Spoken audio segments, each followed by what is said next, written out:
DRG Kids. વાર્તા લાલચ કરવું પાપ છે. આ વાર્તા બિહારના એક ગામ અકોડાની છે. આ એક સુંદર ગામ છે અને અહીંયાના લોકો પણ રસપ્રદ છે. આ ગામમાં બે મિત્રો રહેતા હતા જેમના નામ છે હરિલાલ અને ભોળા પ્રસાદ. બંને ઘણા સારા મિત્રો છે. હરિલાલ મોચીનું કામ કરે છે અને ભોળારામ ધોબીનું કામ કરે છે.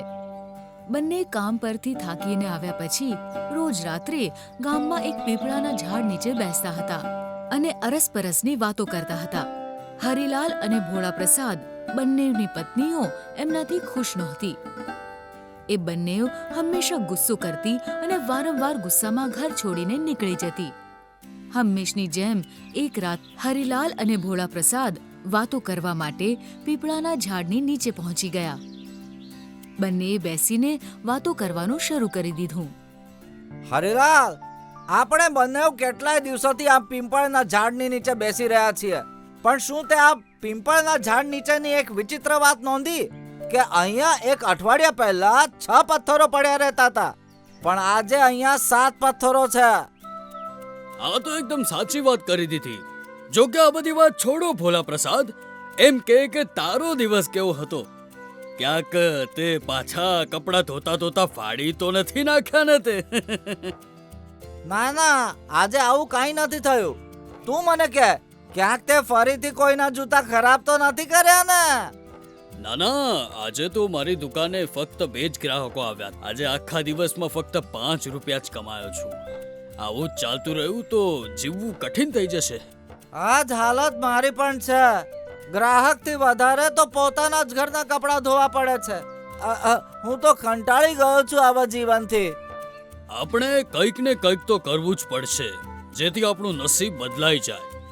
કંઈક એવું જેનાથી આપણે પૈસાવાળા બની જઈએ અને આપણી પાસે બહુ બધી ધન સંપત્તિ હોય. મારી પાસે એક ઉપાય છે હરિલાલ. તું રાજા ઠાકુર વિશે તો જાણે જ છે ને? હા, ખબર છે. એનું શું છે?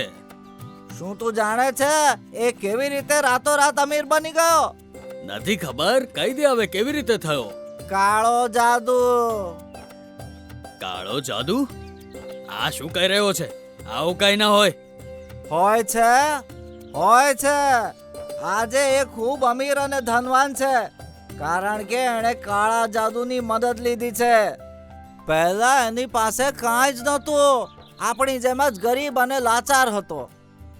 પણ જ્યારથી એ બાબા ચમત્કારીના આશ્રમમાં ગયો છે ત્યારથી એનું નસીબ બદલાઈ જ ગયું છે. બાબા ચમત્કારી? હા હરિલાલ, બાબા ચમત્કારી, જે કાળા જાદુમાં નિપુણ છે. હું એમના વિશે બહુ નથી જાણતો, પણ એટલું જાણું છું કે આપણને ક્યાં મળશે. ક્યાં? જંગલમાં એક ગુફાની અંદર. ચાલ તો પછી રાહ કોની જોવાની છે, જઈએ. બીજા દિવસે હરિલાલ અને ભોળા પ્રસાદ સાંજના સમયે બાબા ચમત્કારી પાસે જવા માટે નીકળી જાય છે. બંનેઓ ચાલતા ચાલતા જંગલની અંદર દાખલ થઈ જાય છે. જંગલની અંદર ખૂબ અંધારું હોય છે.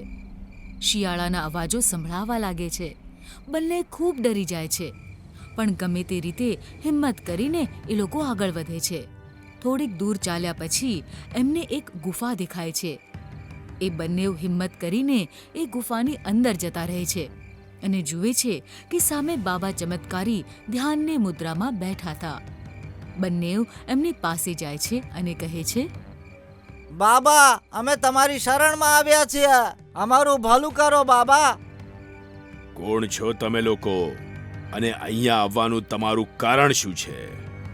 બાબા, મારું નામ છે હીરાલાલ અને આનું નામ છે ભોલા પ્રસાદ. અમારે બંનેને પૈસાવાળા ધનવાન બનવું છે બાબા. હા બાબા, અમે ઘણા દિવસોથી આ ગરીબીનું જીવન જીવી રહ્યા છીએ અને આના કારણે જ અમારી પત્નીઓ પણ અમારાથી ખુશ નથી. કંઈક કરો બાબા, કંઈક કરો. જુઓ, હું તમારી મદદ કરી શકું છું, પણ તમારે મને એના બદલામાં કંઈક આપવું પડશે. બાબા, તમારે જે પણ જોઈએ અમને કહી દો ને, અમે આપી દઈશું. બસ અમને અમીર કરી દો. ઠીક છે, પણ એમાં અમુક ધન તમારે મને આપવું પડશે. હા બાબા, જેવું તમે કહો. હું મારા કાળા જાદુથી તમને અમીર બનાવી દઈશ. એના માટે તમારે એક કામ કરવું પડશે. મારે 3 લીંબુ, થોડા કાપેલા વાળ અને લાલ કપડાની જરૂર પડશે.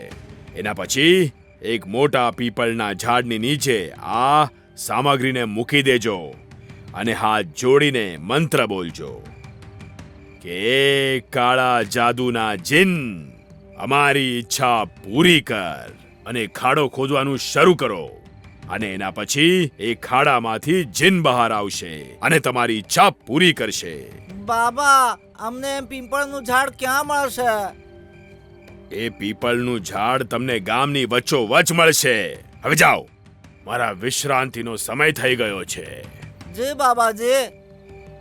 જી બાબાજી.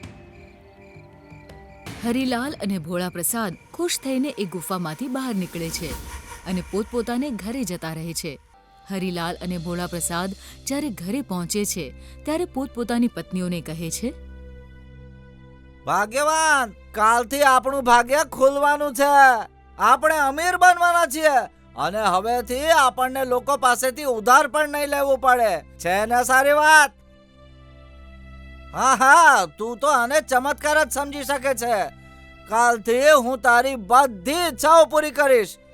તું જે કહીશ એ લાવીને આપીશ તને. હા. ત્યાં હરિલાલ પોતાની પત્નીને કહે છે, સાંભળે છે, કાલથી હું સ્વાદ વગરનું ખાવાનું નથી ખાવાનો. કાલે આપણે ઘરે શાહી પકવાન બનશે.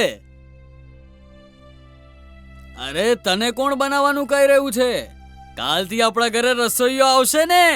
હવેથી આપણને કોઈ પણ પકવાન ખાતા પહેલા વિચારવું નહીં પડે. બસ તું જોતી જા.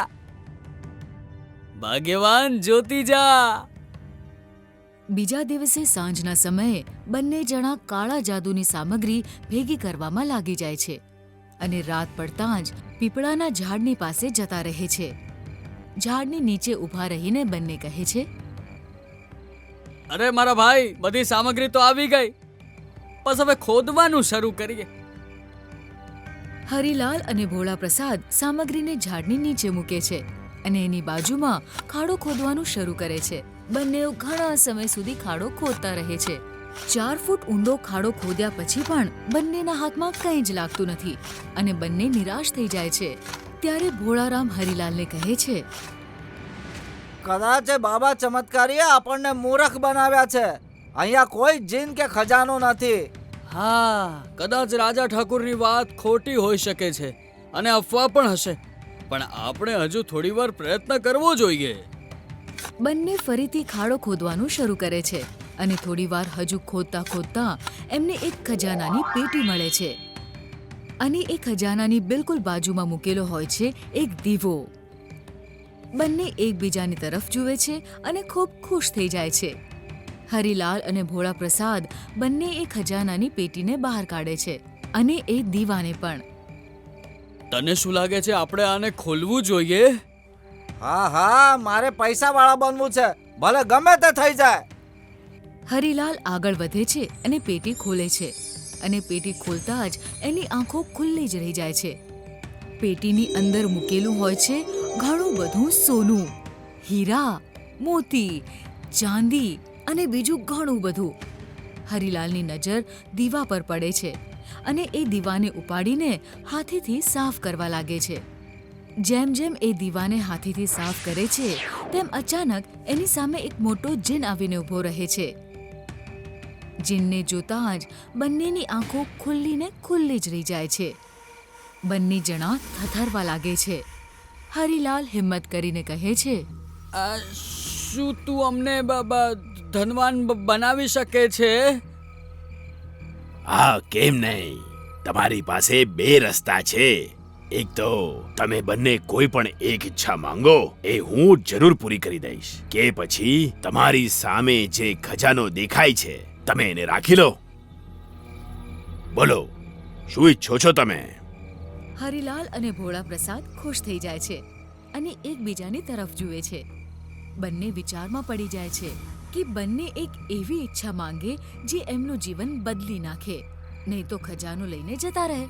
ત્યારે હરિલાલ ભોળા પ્રસાદના કાનમાં કંઈક કહે છે. શું વિચાર કરી રહ્યા છો? ખજાનો ઉપાડો, નહીં તો ઈચ્છા માંગો. હરિલાલ આગળ વધે છે. ખજાનાની જગ્યાએ એ દીવો ઉપાડે છે. આ જોઈને જીનને ખૂબ ગુસ્સો આવી જાય છે અને ગુસ્સામાં કહે છે, મૂર્ખ માણસ, મેં તમને જે કીધું હતું તમે એમાંનું કાંઈ નથી કર્યું અને લાલચમાં આવીને તમે ચિરાગ ઉપાડી લીધો. અમને માફ કરી દો. અમારાથી બહુ મોટી ભૂલ થઈ છે. અમને માફ કરી દો. અમને ખજાનો જોઈતો હતો, હવે અમે ખજાનો લઈ જઈશું. કાળા જાદુમાં કોઈને પણ બીજી તક નથી મળતી. તમારા જેવા કેટલાય લોકોએ આવી ભૂલો કરી છે અને એમને મેં મારા જાદુથી પથ્થર બનાવી દીધા છે અને હવે તમારા બંનેવની પણ એ જ હાલત થશે જે એમની થઈ છે. જીન પોતાના કાળા જાદુથી બંનેને પથ્થર બનાવી દે છે અને બંને પથ્થર બની જાય છે. હવે એ પીપળાના ઝાડની નીચે 7ની જગ્યાએ 9 પથ્થર થઈ ગયા છે. તો જોયું મિત્રો, લાલચ કરવાથી શું થાય છે? એટલા માટે જ કહે છે ને કે લાલચ કરવું પાપ છે.